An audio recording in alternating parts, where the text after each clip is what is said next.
Oi, pessoal do Facebook, boa noite. A gente está só resolvendo aqui uma questão para poder entrar ao vivo pelo Instagram também, e a gente já conversa um pouquinho.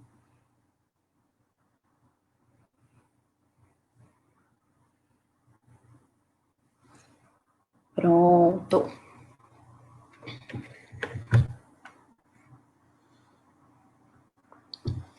Agora sim. Boa noite para todo mundo que está aqui no Instagram. Vou dar um tempinho para que as pessoas possam receber o aviso de que a gente está ao vivo e também para a gente receber aqui o convite da nossa convidada especial hoje, a doutora Natália. Boa noite, Renata, Gustavo, Daniel, Kátia, Luana. Deixa eu abrir aqui que ela já me mandou o pedido. Vou só aguardar para dar tudo certo a conexão da doutora Natália. Pronto. Boa noite. Boa noite. Bom, então, pessoal, hoje a nossa live ela vai ter um tema, de certa forma, um pouquinho diferente, né, do que a gente está habituado a tratar. A gente fala muito de tratamentos, de chances de sucesso, e hoje a gente vai entrar um pouquinho mais na questão relacionada à gestação, né? As malformações, as alterações de desenvolvimento embrionário, o que a gente pode rastrear antes da gravidez, o que a gente pode fazer de acompanhamento durante a gravidez. E é por isso que hoje a gente tem uma convidada, que é a doutora Natália Martinez Belúcio. A doutora Natália é contemporânea minha da época da residência, ela entrou um pouquinho antes, né, na residência aqui na USP de Ribeirão Preto. Ela é GO, especialista em medicina fetal e também em ultrassom em ginecologia e obstetrícia. Então, boa noite, doutora Natália, e muito obrigada pela sua presença. Boa noite, doutora Camila. Muito obrigada a você, ao CEFERJ, por me convidarem. Estou muito feliz de participar, ainda mais com vocês, né, que são meus contemporâneos da época de residência. Muito bom estar aqui com vocês. Obrigada. Inclusive, se escapar, gente, às vezes um Nath é porque ela é muito querida, mas eu vou me esforçar. É Nath Cami, né, o tempo inteiro. Bom, então, boa noite para todo mundo que está entrando. Boa noite, Ana.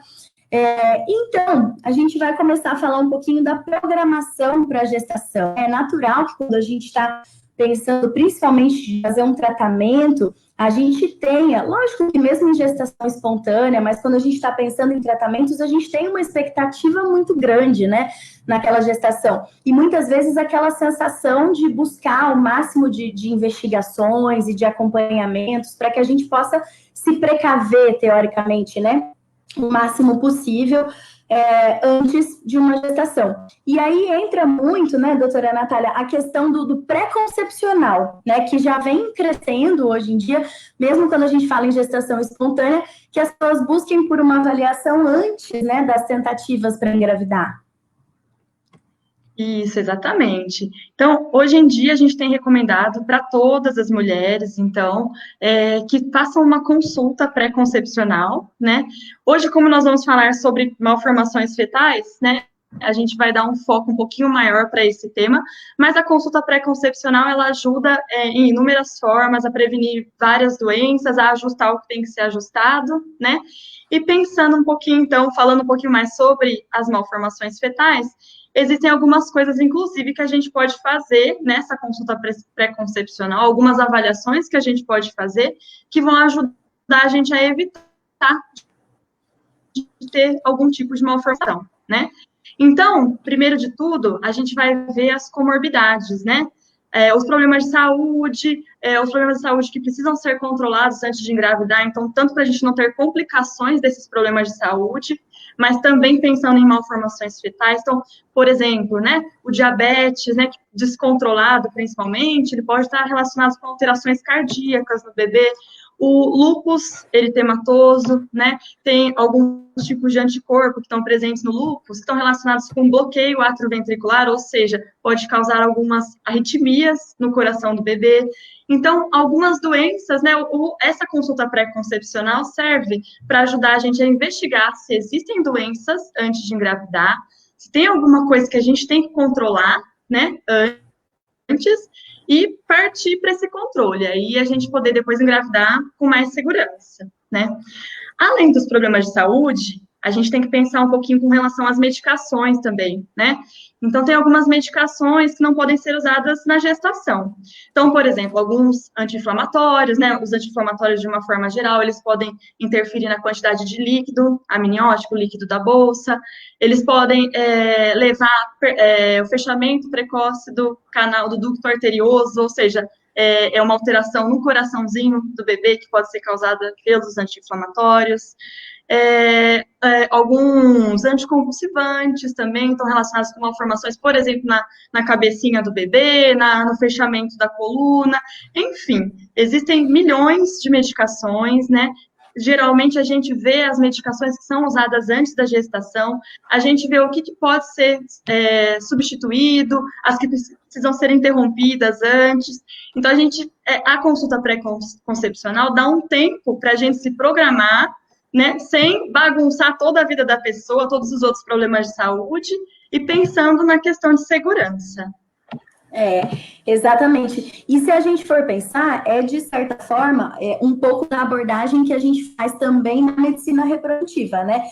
Então, quando o casal ele vai passar por investigação, para que a gente entenda, né, a indicação do tratamento, onde a gente espera possíveis repercussões, muitas dessas avaliações a gente também vai fazer, né? Então, como você comentou, rastrear algumas alterações, algumas doenças, né? Então, hipotireoidismo, pensar ali que a tireoide possa estar descompensada, ou uma diabetes também descompensada, né? Que são fatores que poderiam aumentar, né, alguns riscos ali no primeiro trimestre da gravidez, também são questões que a gente rastreia durante a nossa consulta e durante a programação ali do tratamento, né? Mesma coisa com relação às medicações. E uma coisa importante também, que eu acho que casa bastante dessa orientação pré-concepcional geral e para quem vai fazer tratamento, é o rastreamento das infecções, né, doutora Natália? Porque a gente já faz alguns exames, né, de sorologia, inclusive por normativas da Anvisa, para que a gente possa ter segurança ali na manipulação de material biológico, mas que são fundamentais também para a programação da gestação, né? Isso, tem, na verdade, várias infecções que estão muito relacionadas com malformações fetais. Uma infecção, inclusive, que tinha diminuído muito, mas que nos últimos anos voltou a aumentar, é a sífilis, né? Que a gente tem visto muito frequente, né? E ela está relacionada com alterações ósseas, né, do bebê, até catarata, né, a sífilis pode estar relacionada. Existem outras infecções também, que também são rastreáveis, e, por exemplo, a sífilis, a gente consegue tratar antes de engravidar, né? A sífilis está relacionada até com óbito fetal, né? Então, além de malformações, com um desfecho desfavorável durante a gestação. Então, as infecções são importantíssimas da gente rastrear mesmo, tanto antes quanto durante, depois da gestação. Algumas doenças a gente fica até repetindo várias e várias vezes os exames durante a gestação, porque infecções, de uma forma geral, estão muito relacionadas com alterações fetais, né? Dependendo do tipo de infecção.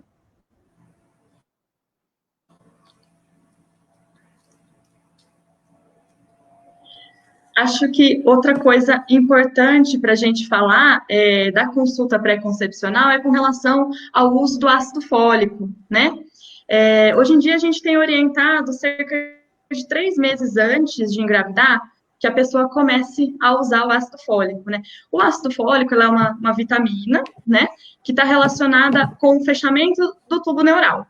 Ou seja, quando o bebezinho está formando, fechamento da coluna, fechamento da calota craniana. Então, por exemplo, espinha bífida, anencefalia, né? Esse tipo de doença a gente consegue prevenir usando o ácido fólico. A gente sabe que é muito deficiente, né? Só pela dieta, só pela alimentação, por mais que você tenha uma alimentação super saudável, geralmente é insuficiente, né, a quantidade que é ingerida no dia a dia. Então, o uso do ácido fólico é muito importante, né, uma coisa que a gente pega bastante no pé para começar a usar antes, e a gente usa pelo menos no primeiro trimestre, depois, durante a gestação.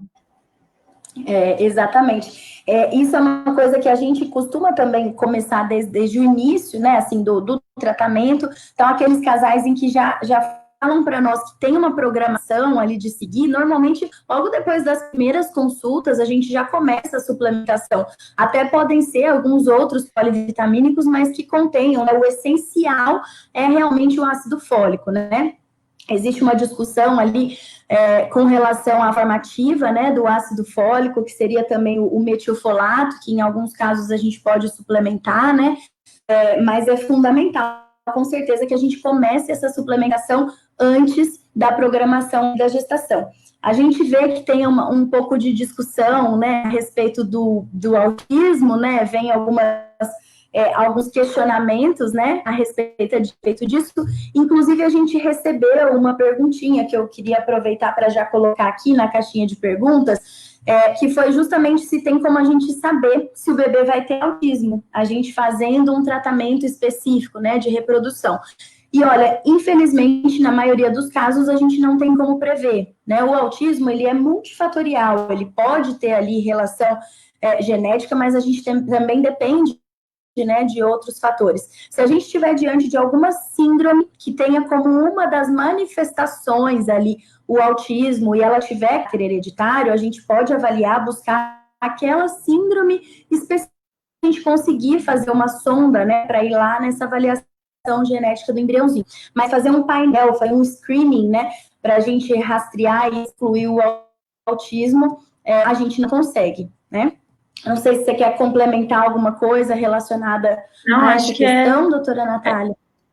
É exatamente isso que você falou. Tem saído alguns trabalhos com relação ao excesso da dose do ácido fólico, disso poder estar relacionado com o autismo, né? Mas tem alguns trabalhos que estão saindo ainda, né? As doses que a gente tem usado tanto pelo Ministério da Saúde, né? Então, por enquanto, ainda são autorizadas, estão dentro do esperado, e o que tem saído é mais com relação a excesso de dose, né? Hoje em dia, a dose a gente recomendada de ácido fólico é 400 microgramas, né, que seria uma dose padronizada, já seria suficiente para prevenir essas alterações que a gente mencionou. Mas é mais isso, são poucos estudos ainda, né? Atualmente tem se estudado muito mais a questão do autismo, então, provavelmente, em breve, a gente deve ter mais informações com relação a isso. Sim. E, só abrindo um parênteses aqui dessa questão do que a gente consegue rastrear ou não, a gente fez uma live específica sobre análise genética, onde a gente abordou várias dessas perguntas, se tal doença a gente pode rastrear ou não, como é que funciona, quais as diferenças, e essa live ela está salva aqui no IGTV, então se quiser saber mais a respeito dessa parte de análise genética, a gente tem essas informações aqui pelo IGTV também, tá? Vou dar uma olhada aqui nas perguntinhas, que eu vi que você até já antecipou uma dúvida que a gente tinha recebido, que era da Renata, que justamente ela mandou comentando, eu vou só achar aqui que foi um dos primeiros comentários, mas a Renata comentou, eu tenho lúpus, gostaria de saber qual o risco numa gestação, que foi bem o assunto que você realmente começou, né, os comentários ali, as orientações para todo mundo. Vou dar uma olhada aqui nas outras perguntas. Boa noite, Gê. Boa noite para todo mundo entrando agora. Pode falar, doutora Natália. No lúpus, né, tem um tipo de anticorpo que, quando a pessoa tem o lúpus, a gente costuma pesquisar, que é o anti-Rho, né? E quando esse anticorpo está presente, a gente tem um risco um pouco maior de ter um bloqueio atrioventricular. Então, é indicado, inclusive, a realização do eco fetal durante a gestação, né? Para a gente ver bem certinho se não vai ter nenhuma repercussão durante a gestação. Exatamente. Então, precisa de um pré-natal bem acompanhado, né? Já sabendo desse diagnóstico de antemão, né? Isso mesmo. E ela também tinha enviado a pergunta: quanto tempo antes de engravidar precisa iniciar o tratamento? Imagino que seja o tratamento do ácido fólico, né? Das medicações, que foi o comentário que a doutora Natália deixou da recomendação de pelo menos 3 meses, né? Isso mesmo, pelo menos 3 meses antes de engravidar. Uma coisa que todo mundo costuma perguntar é se o... Para mim, a internet está um pouquinho lenta, eu vou só tentar mudar a minha rede para ver se melhora para vocês também, tá? Tá bom, tranquilo.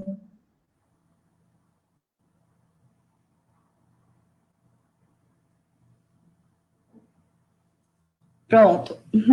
Pode falar, doutora Natália. Não, acho que 3 meses antes, né, para a gente iniciar o ácido fólico. Uma coisa que todo mundo pergunta é se está relacionado com ganho de peso, o ácido fólico, e não está relacionado. Então, é uma medicação, assim, que tem muito benefício e poucos efeitos colaterais, e vale muito a pena, né, começar. Então, se você começou a pensar, a tentar engravidar, antes de suspender o anticoncepcional, antes de qualquer coisa, começar o ácido fólico. Que são aquelas orientações que a gente faz até em consultas ginecológicas, né, assim, pré-concepcionais. Quero engravidar, e agora? Né? Então, é a hora da gente começar realmente o ácido fólico, avaliar as comorbidades, né? Então, será que tem alguma doença que precisa ser controladinha? Atualizar calendário vacinal também, né? Essas orientações que a gente faz não só para quem vai fazer um tratamento, mas quem estiver planejando, né? Cada dia mais as pessoas procuram um ginecologista para programação, né? A gente fala muito dentro da reprodução de planejamento reprodutivo, de congelamento de óvulos, mas esse planejamento, né, para a gestação também é fundamental, né? Isso, a questão das vacinas é muito importante, né? Tem algumas vacinas que podem ser realizadas durante a gestação e tem algumas que não podem, né? E o sistema imunológico da mulher gestante, ele muda muito, né? Então, é importante a gente ter a imunização que já é preconizada, então, por exemplo, febre amarela, né, rubéola, tudo isso antes de engravidar.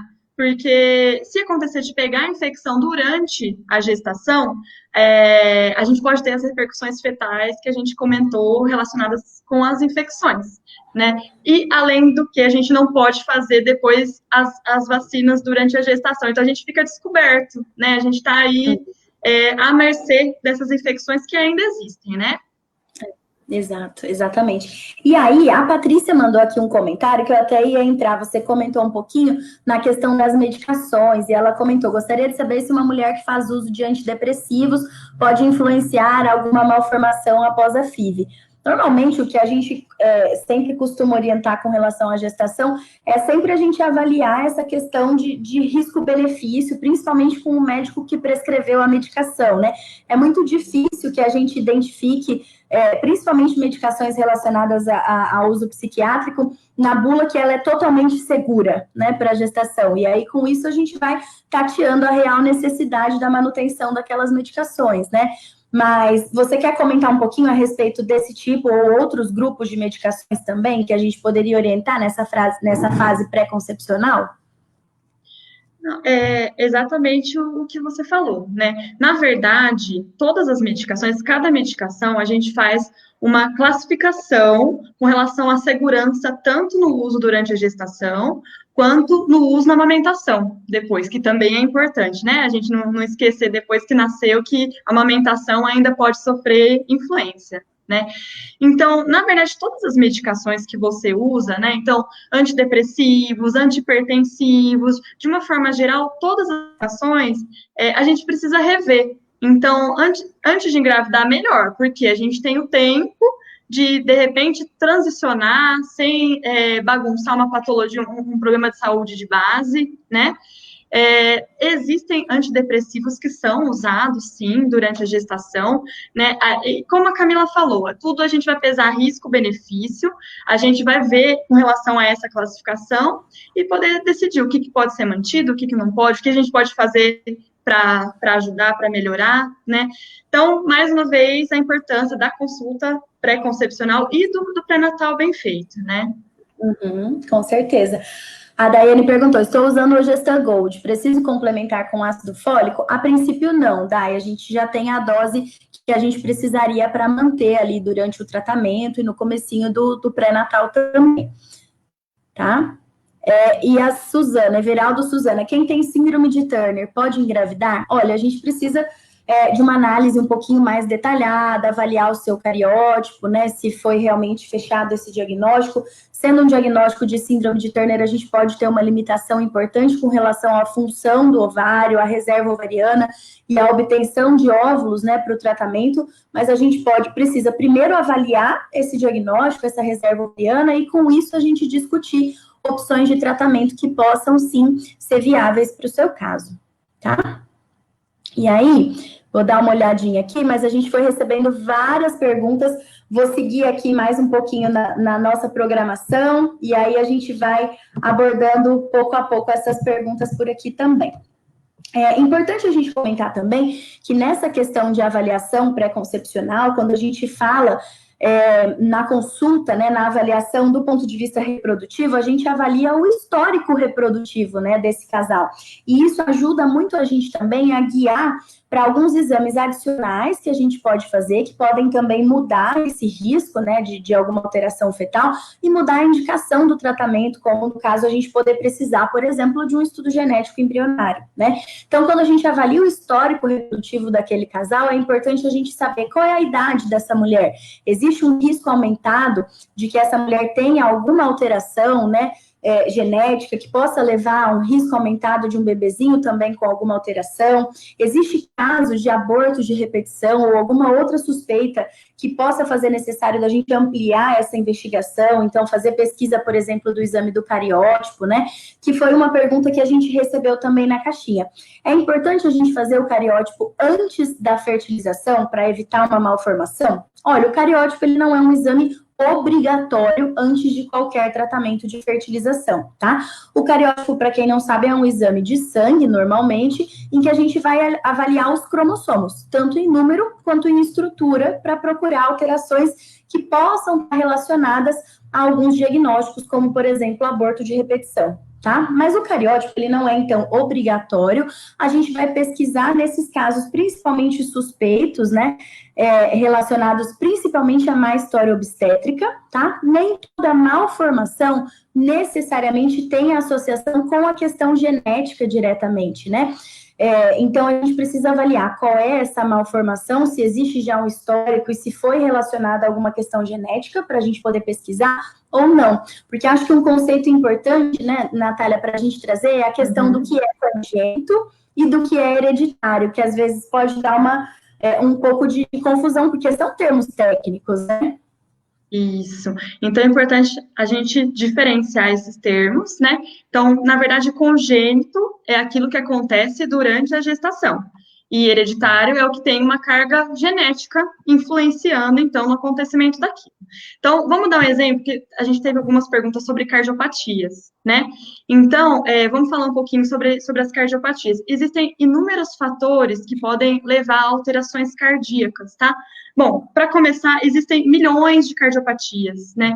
Cada uma pode ter uma causa, elas podem ou não estar relacionadas com outras malformações junto, né? Então, pode ter um componente hereditário, então, às vezes, alguma doença que está presente na família, a gente vê o pai tinha, o irmão teve, tudo. Pode, inclusive, quando isso acontece, é uma indicação de fazer um eco fetal durante a gestação, então, cardiopatia em gestação anterior, né? História familiar de cardiopatia congênita, tem indicação de fazer eco fetal naquela gestação, tá? Quando é frequente, inclusive, na família, quando a gente tem pais consanguíneos, ou seja, pais que têm algum tipo de parentesco, talvez valha a pena a gente passar por um aconselhamento genético antes de engravidar, para a gente pensar nos riscos, tudo isso, mas a gente não pode pensar só nas malformações com causa hereditária, então, que estão relacionadas com essa parte genética, né? Então, como a gente comentou no comecinho, diabetes, né, a glicemia alta no sangue, ela pode estar relacionada com alterações na formação do coração. Então, você pode ter uma malformação cardíaca secundária ao diabetes, tá? A gente pode ter uma alteração no ritmo secundária ao lúpus, por exemplo. Pode ter alterações cardíacas, inclusive, que a gente não sabe a causa, né? Às vezes elas vêm isoladas, às vezes elas podem estar relacionadas com síndromes genéticas, então às vezes ela tem uma cardiopatia, tem outras alterações genéticas, mas às vezes aquilo não é que veio da família, né? Não é familiar. Então, assim, a gente tem várias causas. Quem já teve uma cardiopatia anterior, a nossa recomendação, na verdade, durante o pré-natal, é que você converse bastante com o seu médico para a gente tentar ver qual foi a causa, identificar. Então, como a gente tem muitas causas, a gente pensar qual foi a causa, qual foi o tipo de cardiopatia, E aí sim a gente tentar prever quais são os riscos disso acontecer de novo ou não. Vamos programar um eco fetal durante essa gestação para a gente avaliar o coração do bebê na gestação atual. Então, é bem complexo. A parte de cardiopatias é bem complexa e nem sempre, infelizmente, a gente consegue esclarecer de onde veio, né? De por que aconteceu, tá? Uhum. Exato, muito obrigada. Você já até antecipou minha próxima pergunta, que era essa mesmo que veio na caixinha, realmente. E a Carol Mafra deixou uma pergunta relacionada à bebida alcoólica, porque a gente orienta bastante essa questão também. E ela perguntou se a bebida alcoólica também pode ser associada a algum problema, alguma malformação durante a gestação. Sim, a bebida alcoólica, ela funciona assim como algumas medicações que a gente não deve usar na gestação, né? Então, a gente considera a bebida alcoólica como teratogênica, é um termo técnico que a gente usa, né? Mas toda vez que a gente está falando em alguma coisa que é teratogênico, é uma substância que pode alterar a formação mesmo, a parte genética, a parte de DNA, né, que vai programar a formação do órgão como a gente espera que ele seja, né? Então, por exemplo, o álcool, uso de cocaína, a glicemia acima do normal, algumas medicações, então, por exemplo, a talidomida, que é conhecida, né, são drogas que são teratogênicas, então, que podem levar a malformações. Exatamente. Vou dar uma olhada aqui, então, nos comentários que a gente recebeu no Facebook. Então, boa noite, Ana Maria, a Vanessa, a Sandra, o João Daniel, a Lídia, o Elias e a Suelene, a Regina, a Suelisa, muita gente mandando boa noite, Ozenira, a Márcia. A Ângela mandou, a endometriose atrapalha a FIV? A princípio, Ângela, a gente precisaria de um pouquinho mais de avaliação específica. Teoricamente, o maior impacto da endometriose em um tratamento de fertilização, ele se daria ali na fase da reserva ovariana e da resposta dos ovários à estimulação. Tá? Teoricamente, após a formação dos embriõezinhos, a gente não esperaria um impacto necessariamente na implantação do embrião, mas precisa ser avaliado com mais detalhes esses outros fatores para a gente saber o que esperar. Mas não significa necessariamente que não seja possível obter sucesso na fertilização, tá? E a Edmara Santos, sou receptora, às vezes fico sem tomar os hormônios que me fazem menstruar. Isso pode atrapalhar o meu útero? Tem vezes que fica até 4 meses sem tomar. Na verdade, Edmar, a gente precisaria entender se você está realmente na menopausa, ou se você tem uma irregularidade menstrual, se você tem algum sintoma associado. Se a gente for pensar isoladamente do ponto de vista reprodutivo e chances de sucesso do tratamento, teoricamente não. Mas a gente precisaria avaliar você como um todo para saber o que mais de riscos isso poderia te trazer da gente ficar esse tempo ali sem a cobertura, né, das medicações que você precisa, sem ter ali o segmento adequado, tá bom? Bom, e aí a gente falou bastante, então, dessa questão da prevenção, né, de como é que a gente se programa para entrar na gestação, o que a gente precisa fazer de exames, e aí a gente entra na outra questão, né, que cheguei na gestação, né, e durante a gestação, o que a gente pode pensar em acompanhar, em como investigar, às vezes gestação espontânea, ou mesmo gestação pós-fertilização, em que a gente não fez o estudo genético, a gente vai começar a ter todas aquelas preocupações, né, eu saí do estágio de, às vezes, não conseguir engravidar, mas agora vem outras preocupações, né, de será que o meu bebê tá tudo bem, e como é que a gente pode garantir isso de uma forma mais segura, né, Natália? Isso. Então, assim, engravidamos, né? O que nós vamos fazer agora? Como a gente já comentou, pré-natal, né? No pré-natal, mais uma vez, a gente vai rever os problemas de saúde, as medicações que faz uso, ver se está tudo certo, se está tudo seguro. Mais uma vez, a gente vai fazer a investigação da questão das infecções, né? Tratar o que precisa ser tratado. Uma infecção que acho que vale a pena a gente comentar é sobre a toxoplasmose, né? No primeiro trimestre, né, da gestação, um dos exames que fazem parte, né, do basal que a gente pede, né, do pré-natal, é o exame de toxoplasmose, que é para a gente ver se você é suscetível ou não. O que significa? A toxoplasmose, eu falo que é que nem catapora, né? Se você pegou uma vez, você não pega mais, né? Você fica protegido. Mas se você nunca pegou, você ainda tem o risco de pegar, né? Então, pelos exames a gente consegue ver se você tem esse risco de pegar durante a gestação ou não, tá? A toxoplasmose para uma pessoa adulta que não está gestante, ela não costuma dar grandes repercussões, às vezes a pessoa já pegou, às vezes até pensou que foi um resfriado, isso passa e geralmente a pessoa nem percebe. Agora, qual o problema de pegar durante a gestação? Justamente algumas malformações fetais, algumas repercussões fetais, porque o toxoplasma ele passa pela placenta, né? Chega no bebê, ele pode causar algumas calcificações dentro da cabecinha, algumas alterações oftalmológicas, alterações na retina do bebê, por exemplo, né? Então, são alterações que são graves, né? Então, por isso que a gente fica tão em cima dos exames de tóxico durante a gestação. E para prevenir, né? Então, só uma dica rápida aqui para prevenir a toxoplasmose. Então, evitar carne crua, alimentos mal passados, lavar bem as mãos, lavar bem os alimentos, evitar contato com animais domésticos, né? Então, gato, cachorro, né? Usar luva para manipular carne crua. Então, de uma forma geral, mais uma vez, tem como a gente prevenir. Então, a gente saber, né? Então, investigar, saber se é suscetível ou não. E, se for suscetível, tomar alguns cuidados gerais para evitar de pegar durante a gestação, né? Falando em infecções, outra infecção que vale a pena a gente lembrar aqui de prevenção é o Zika vírus, né? O Zika vírus, apesar de agora, atualmente, todo mundo só falar no Covid, né? Na pandemia do Covid, o Zika vírus é uma infecção que existe ainda, né? Apesar de ter diminuído os casos nos últimos anos, felizmente, ele ainda existe e ele pode levar a repercussões fetais. Então, microcefalia, né? Algumas alterações na formação do sistema nervoso central. E para prevenir esse tipo de malformação, a gente pode usar o repelente, né? Então, já criar o hábito, né, do uso do repelente também para evitar essa infecção durante a gestação.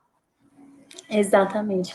E aí entra também a questão de, para a gente fazer o tratamento, além da questão das sorologias em si, então sífilis, HIV, hepatite B, hepatite C, HTLV, essas sorologias são obrigatórias, né, pelas normativas da Anvisa, a sorologia do Zika vírus também né? Então, nesse sentido, a gente tem essa questão. Como a Maria Neide comentou, legal ter a chance de saber antes. E é exatamente isso. Quando a gente está em programação, né, de um tratamento, a gente tem essa informação antes e, querendo ou não, a gente tem mais segurança. Lógico que a gente vai rastrear se a gente teve infecção recente, mas o que você falou é exatamente isso. A gente precisa manter esse cuidado, né, e esse acompanhamento, porque o fato da gente ter um negativo significa que até aquele momento a gente não foi exposto, mas a gente tem que manter, né, os cuidados e as prevenções para que a gente não se exponha durante a gravidez, né? E aí vem esse receio de passar essa infecçãozinha depois para o bebezinho, né? Isso. Então, aqui, mais uma vez, eu acho que vale a pena a gente comentar que as malformações, quando a gente pensa em malformações, né, às vezes vem de cara na nossa cabeça as síndromes, né, que estão relacionadas com algumas malformações. Mas só nesses comentários que a gente fez aqui iniciais, a gente viu que tem muita coisa que pode estar relacionada e muitas coisas são evitáveis, né? Então, medicações, controle de problemas de saúde, infecções e seus tratamentos, uso do ácido fólico, né? Então, muitas coisas envolvidas com malformações, não só as síndromes, como a gente às vezes pensa de cara, né? Exato. E são medidas simples, né? Simples assim, são medidas comuns, né? Mas que às vezes não são tão valorizadas, né? E que a gente precisa realmente se atentar para esses cuidados antes da gravidez, né? Isso mesmo. E aí, nas outras perguntas, a V Noivas perguntou: tenho sonho em ter gêmeos. É verdade que se eu tomar medicamentos que aumentam a ovulação, posso conseguir gêmeos? Bom, primeira coisa, nunca tome medicação sem supervisão, né? Esses medicamentos, apesar de muitas pessoas às vezes comentarem que usaram e discutirem muito, existem seus riscos, né? Existem as indicações e eles precisam ser acompanhados, tá? Quando a gente faz um tratamento para induzir a ovulação, a gente pode sim ter a resposta de mais de um folículo e com isso a gente pode ovular de mais de um e aumentar a chance, sim, de virem gêmeos, mas é fundamental que a gente tenha um acompanhamento até para ver se não aconteceu o inverso. Para vocês terem noção, quando a gente faz uma estimulação em que a gente tem o crescimento de mais de 3, 4 folículos, que tem o risco de ovular de todos esses, Normalmente a gente até cancela esse ciclo de tentativas pelo risco de gestação múltipla, que também a doutora Natália está aqui para dizer que também tem os seus riscos aumentados e as suas complicações, né? Então, se a gente puder sempre objetivar a gravidez única, é o nosso objetivo, né? Lógico que às vezes vem mais de um, que é uma questão inerente ali ao tratamento, mas tem os seus cuidados adicionais pelo fato de ser uma gravidez de mais de um bebê, né? Isso mesmo. Com relação a exames também, e a dosagens hormonais, a gente falou um pouquinho da glicemia, e a Nayara Sanches, boa noite, Nay. A Nayara perguntou, boa noite, com a prolactina alta, tem algum risco de fazer a transferência? Nay, depende de quanto, né, tá essa avaliação da prolactina, para a gente saber se a gente precisa ampliar essa investigação. Será que a gente tem suspeita de alguma alteração na hipófise? Será que isso traz algum sintoma que precise de tratamento, né? E aí, quando a gente pensa em tratamento, nem toda medicação de tratamento a gente pode usar ali no momento da gestação. Então, depende muito do nível da prolactina e dos sintomas, tá? Teoricamente, em níveis baixos, você é assintomática, a gente poderia acompanhar e seguir, mas depende, a gente precisaria avaliar individualmente também. E aí, uma pergunta para a gente seguir aqui a nossa programação, foi a Van. A Van perguntou, após aborto retido, quando fazer uma nova transferência? E essa pergunta a gente tinha recebido semelhante também na nossa caixinha de perguntas, né? Mais relacionada à questão da curetagem. Teoricamente, se for uma resolução espontânea, completa, sem necessidade de nenhuma manipulação na cavidade, no próximo ciclo, você estaria preparada para uma nova gestação. Agora, se precisou de manipulação, de curetagem, de aspiração, ou se teve qualquer outra complicação, né? Esse tempo ele pode ser variável. Em média, a gente espera que depois de 2 a 3 meses possa seguir, mas precisaria avaliar caso a caso. Esse tempo pode ser menor ou maior, dependendo de como foi a evolução também. Bom, durante a gestação também, a gente falou então um pouquinho das infecções, do Zika vírus. A gente já tinha falado bastante com relação a essa questão das medicações, né, do que usar, do que não usar, e aí a gente entra nos acompanhamentos, né, nos ultrassons, nos exames morfológicos, né, que aí todo mundo, quando sai de alta para o pré-natal, normalmente sai ali por volta de 6 a 7 semanas, já está quase perto do ultrassom da nuquinha, né, que é um dos primeiros que era uma expectativa bem alta, né. Isso, então, o ultrassom da nuca, como você falou, né, que ele é conhecido por essa medida, ele é o ultrassom morfológico de primeiro trimestre, tá? Ele é um exame muito importante, então, e ele é uma coisa que é importante a gente saber que ele tem um prazo para ser feito, porque dentro desse prazo, quando a gente faz, que é entre 11 semanas e 13 semanas e 6 dias, né, a gente consegue fazer um cálculo de risco, tá? Como que funciona esse cálculo de risco? Então, o que a gente precisa saber? Todo mundo tem o risco de ter um bebê com algum tipo de doença genética, com algum tipo de síndrome, tá? Então, independente de qualquer coisa, o risco nunca é zero. Então, se a paciente é jovem, se a paciente tem problema de saúde ou não, independente de qualquer coisa, o risco nunca é zero, tá? E aí, esse cálculo de risco, a gente vai juntar algumas informações da história da paciente, algumas informações do ultrassom, e hoje em dia tem até como a gente adicionar alguns exames bioquímicos, alguns marcadores bioquímicos, né, para fazer esse cálculo de risco, tá? Então, de um exemplo, né, como que funciona esse cálculo de risco? Vamos supor que a gente usou a idade da mãe, né, fez um cálculo, esse cálculo deu de 1 para 400, por exemplo. E aí nós juntamos, então, algumas informações do ultrassom. Então, a translucência nucal, a medida da nuca, o comprimento do bebê, o batimento cardíaco do bebê, a história, se essa mãe teve ou não alguma síndrome em gestação anterior. Juntamos tudo isso e fizemos o cálculo. Esse cálculo deu, por exemplo, 1 para 3.000. O que significa esses números? Como que eu interpreto, então, esses números, né? Significa que a cada 3.000 crianças que nascem com a sua idade, com as mesmas medidas de ultrassom, né, com os achados que a gente teve de ultrassom, com o seu histórico de doença em gestação anterior, a cada 3.000 crianças que nascem, uma delas pode ter alguma doença genética. Quando esse número é maior do que 1.000, a gente considera ele baixo, tá? Então, a gente consideraria essa pessoa como baixo risco, né? E como que a gente sabe, então, se é normal ou não é essa nuca, como que funciona, né? O risco, se a gente pensasse antes só na idade materna, nesse exemplo que eu estou dando, ele era 1 para 400, por exemplo, né? Então, a idade materna, ela tinha um risco intermediário. Quando a gente juntou os dados do ultrassom, a medida da nuca e etc., esse risco foi, por exemplo, para 1 para 3.000. Então, ele caiu muito. Então, a gente sabe que esse ultrassom, esses resultados foram muito favoráveis, tá? Por que a gente não usa um valor de corte? A nuca acima de 2 é normal ou não é normal, tá? Por que a gente não usa mais esse valor de corte? Porque é muito diferente o tamanho do bebê, né? Então, um bebê de 11 semanas e um bebê de 13 semanas e 6 dias, né? Para nós, na medicina fetal, milímetros fazem muita diferença, né? Então, a gente espera que a gente tenha uma nuca um pouco maior num bebê que é um pouquinho, tem uma idade gestacional um pouquinho maior, tá? E, querendo ou não, o restante, então, a idade, a história, né, de síndromes em gestações anteriores, o batimento do bebê também, ele pode estar aumentado, mais acelerado em algumas síndromes ou não. Então, tudo isso pesa, né? Por isso que a gente faz esse cálculo de risco, tá? Outra coisa que é super novo hoje em dia, né, são esses marcadores bioquímicos, tá? Que não é todo lugar ainda que é feito no nosso país, mas a gente vê que está aumentando em várias regiões, tá? Que é a proteína A do sangue materno, a fração livre do beta-HCG, tá? Eles entram também, geralmente a gente orienta a colher em torno de 10 semanas, né, esses exames, e eles podem entrar também no cálculo de risco. Então, o exame de sangue, que entra junto com a medida da nuca, tudo, com as características de ultrassom, mais a idade materna, tá?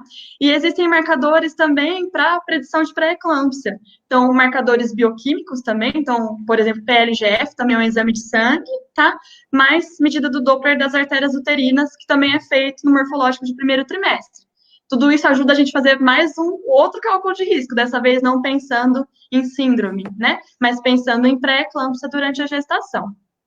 Bom, então, assim, além do cálculo de risco, da famosa nuca, né, que a gente faz para pensar no risco individual da pessoa de ter algum tipo de doença genética, ainda tem outros marcadores que a gente olha no morfológico de primeiro trimestre, tá? Que são importantes. Então, o osso nasal, que é o ossinho do nariz, tem uma válvula do coração que a gente olha para ver o fluxo nessa válvula, que é a válvula tricúspide.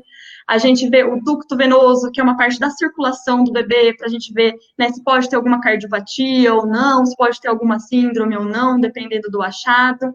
E outros órgãos, né? Então, o exame de morfológico de primeiro trimestre, ele é muito mais do que a nuca, né? A gente vê a nuca, a gente usa ela, mas a gente vai ver os braços, as pernas, a bexiga, a gente já consegue ver estômago, a gente já consegue saber se o coração aponta para o lado certo, né? Se aponta para o mesmo lado do estômago, se os dois estão do lado esquerdo.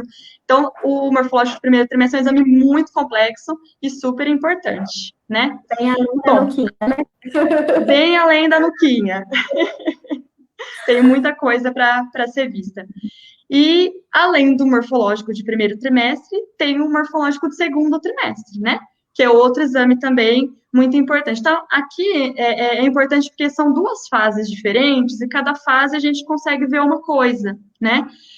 Algumas coisas a gente vê só no morfológico de primeiro trimestre e outras a gente vê só no morfológico de segundo trimestre, tá? O de segundo, geralmente, a gente faz entre 20 e 24 semanas. Tem alguns serviços que fazem a partir de 18 semanas, tá? Mas na maioria a gente faz entre 20 e 24. Por que essa época, né? Porque nessa época a maioria dos órgãos já estão formados, então a gente consegue ver bem a anatomia do corpinho inteiro. Então nós vamos ver dentro da cabecinha, vamos ver coração, coluna, membros, dedos, né? Então vários órgãos que a gente vai avaliar, que já estão formados, e daí para frente vai só amadurecer, né? E, ao mesmo tempo, o bebê, ele tem espaço, a gente consegue enxergar melhor, ele não está tão apertadinho como lá no final da gestação. Os ossos do bebê, eles ainda não são tão calcificados como no final da gestação, que faz muita sombra, né? A gente pode fazer, fora desse período, uma avaliação morfológica? Pode. Na verdade, a gente pode... cada idade gestacional tem estruturas que a gente vai ver o que espera para aquela idade gestacional. Mas esses dois exames, especificamente, quando feitos dentro desse período, tem um melhor aproveitamento, né? A gente consegue ver muito mais coisa nessa fase. Bom, no morfológico do segundo trimestre, mas além das malformações que a gente busca, mais uma vez a gente busca artérias uterinas, risco de pré-eclâmpsia, risco de prematuridade, a gente faz medida do colo do útero, né, que a gente sabe hoje em dia que tem benefício para prever risco de prematuridade, ver colo curto, tudo. De uma forma geral, é isso. E outra coisa importante da gente comentar, né, os exames morfológicos. Então, qual que é a ideia, né, dos exames morfológicos? A ideia é a gente se preparar durante o pré-natal, tá? Então, com a avaliação de tudo isso que eu falei para vocês, né, com todas essas avaliações, a gente consegue pensar, será que esse bebê tem um risco maior de ter alguma cardiopatia? Tem um risco maior de ter alguma doença grave, tá? Esse bebê vai precisar de CTI neonatal quando ele for nascer? Então, ele pode nascer em qualquer maternidade ou não, né? Ele vai precisar de uma cirurgia logo que nascer ou não? Existem malformações, inclusive, que a gente tem correção intraútero hoje em dia, né? Que a gente consegue corrigir durante a gestação para melhorar os resultados depois que o bebê nascer. Então, esse bebê precisa de alguma intervenção intraútero ou não, né? Então, preparar a equipe, preparar a família, né? Os pais, tudo para a gente ter a maior segurança possível na hora que o bebê for nascer. Exatamente. E quando a gente fala nessa questão, você tinha comentado de cálculo de risco, né, de fatores que a gente leva em consideração, uma pergunta que é muito comum, que agora a gente vê que, na verdade, é muito mais amplo que isso, mas uma pergunta muito comum que eu queria que você comentasse um pouquinho é a respeito da idade, né? Dentro da medicina reprodutiva, a gente fala bastante sobre o impacto da idade na reserva ovariana, em quantidade e em qualidade dos óvulos, né? E do impacto que isso pode ter nas nossas chances de sucesso no tratamento. E às vezes, é muito comum, às vezes, aquele casal que já tem embriãozinho ali congelado, que está pensando em transferir lá mais para frente, fala, olha, mas até que idade é seguro, né, eu transferir, eu engravidar? Existe um corte, né, para dizer se essa gravidez ela é de risco habitual ou ela é uma gravidez de alto risco. O que a gente tem, a princípio, são algumas recomendações padrão, né? Então, por exemplo, segundo a resolução do Conselho Federal de Medicina específica para a reprodução, é que o recomendável é que seja feito até no máximo 50 anos, o que não significa que depois desse período seria totalmente proibido, mas a gente precisa pesar um pouquinho mais risco-benefício, principalmente da questão cardiovascular e metabólica. E a gente conversa um pouquinho a respeito dos riscos depois dos 40 anos, pelo surgimento de outras condições na gestante, né, e que poderiam ter ali complicações durante a gestação. Mas, a princípio, não existe um corte, né, Natália, de idade, onde a gente vai considerar risco habitual ou alto risco, porque é bem mais abrangente, né? Isso, essa classificação, né, de alto risco, na verdade, para nós, né, ela é mais com relação ao tipo de serviço que a paciente vai seguir depois, né? Quando a gente pensa só na questão da idade, então, se a gente não tem outros problemas de saúde envolvidos que aumentam o risco, né, durante a gestação, só pela idade ela não precisaria seguir num serviço especial de alto risco, né? Então, a gente não classifica como alto risco só pela idade, e nem só por ser pós-FIV, né? Nesse pós-procedimento de reprodução humana, né, Camila? Só, a não ser que a gente tenha outras coisas envolvidas, né? Então, às vezes, algum problema de saúde que dificultou, né? Ou, às vezes, querendo ou não, com a idade, às vezes a gente tem mais comorbidades.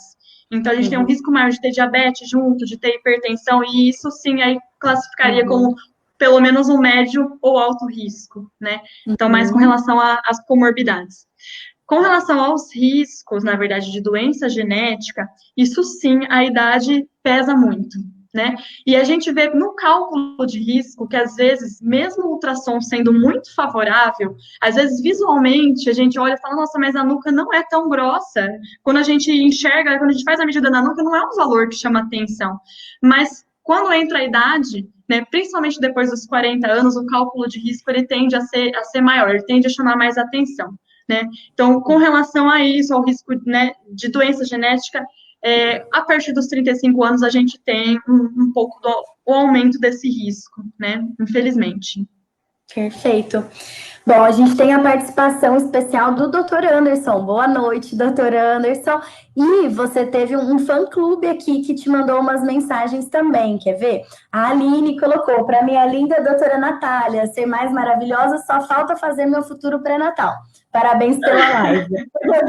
Obrigada, Aline. Uma querida.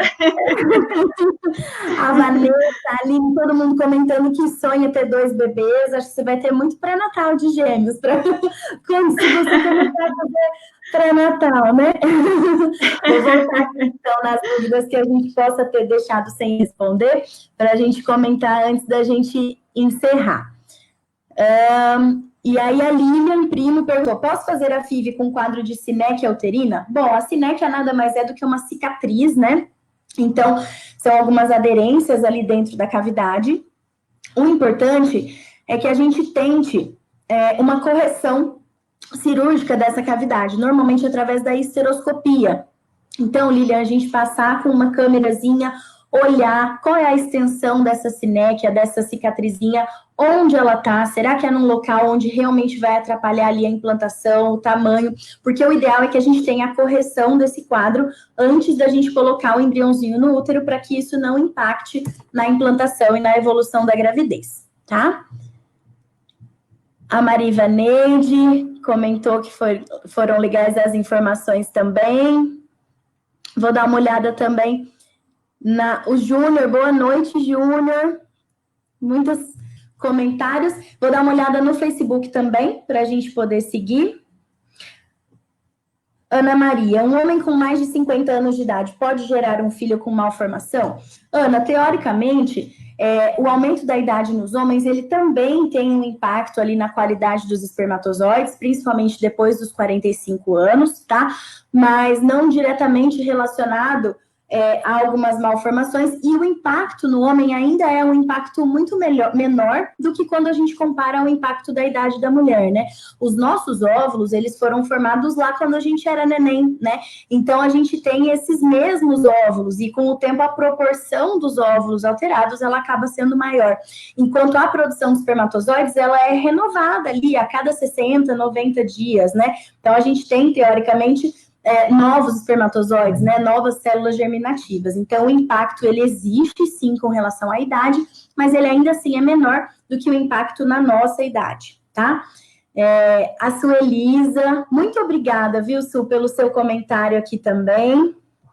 Bom, última coisinha que eu queria pedir para você comentar, Natália, pode ser só breve, mas é uma pergunta que a gente recebe bastante, a respeito de alguns outros exames adicionais, principalmente um que vem sendo bastante comentado, que seria aquele exame não invasivo já no pré-natal, né, o NIPT.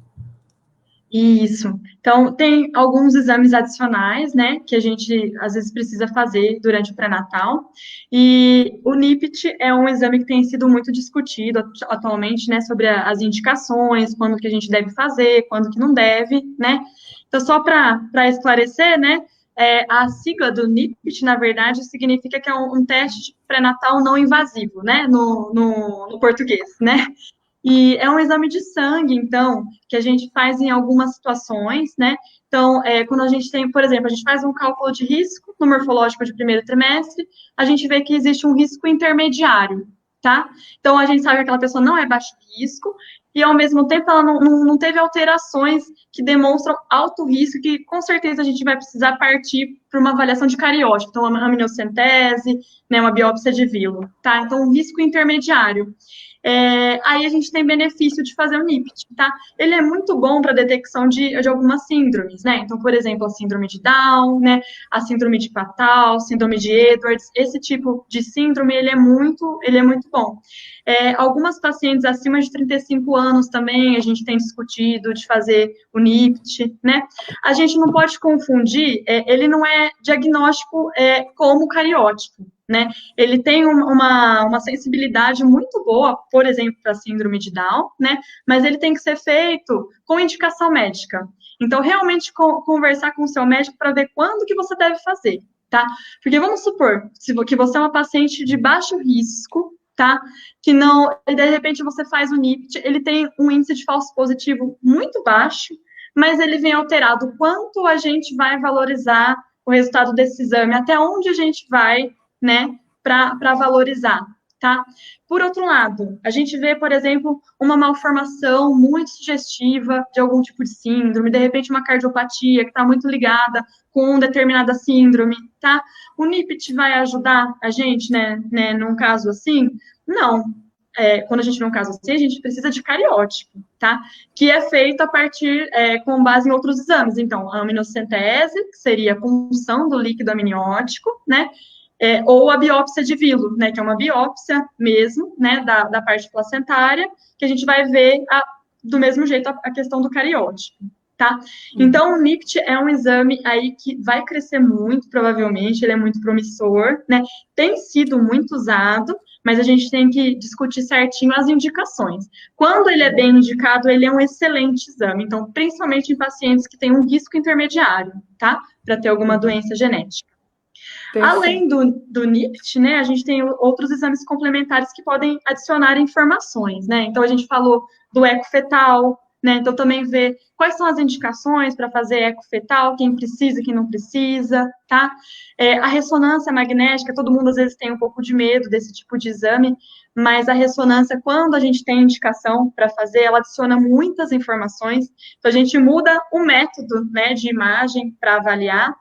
O NIPT, que a gente acabou de conversar, e a aminocentese, a biópsia de vilo também, quando tem indicação. Então, são exames que não são feitos em todo mundo, né? Esses que eu mencionei agora, mas eles existem e eles estão aí para auxiliar a gente. São exames que estão disponíveis para auxiliar.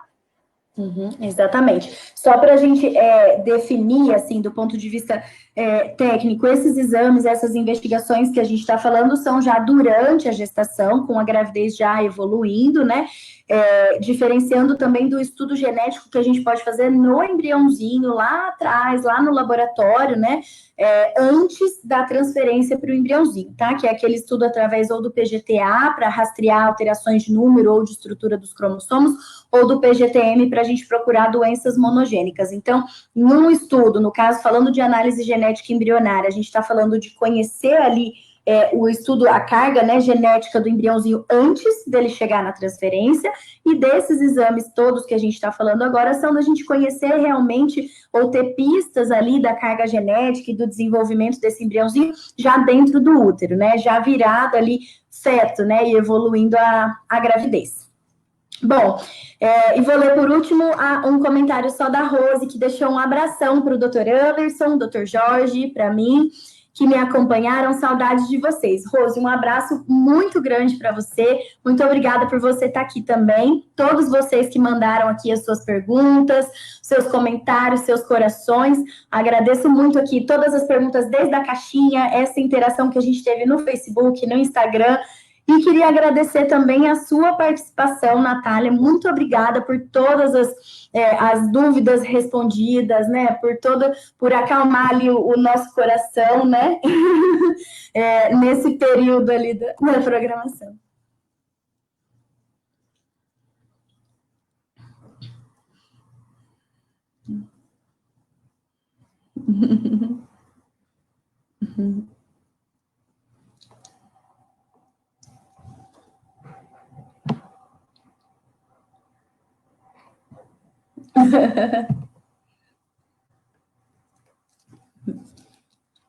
Então é isso, gente. Então, uma boa noite, muito obrigada pela participação de todos vocês e até a próxima live. Um abraço.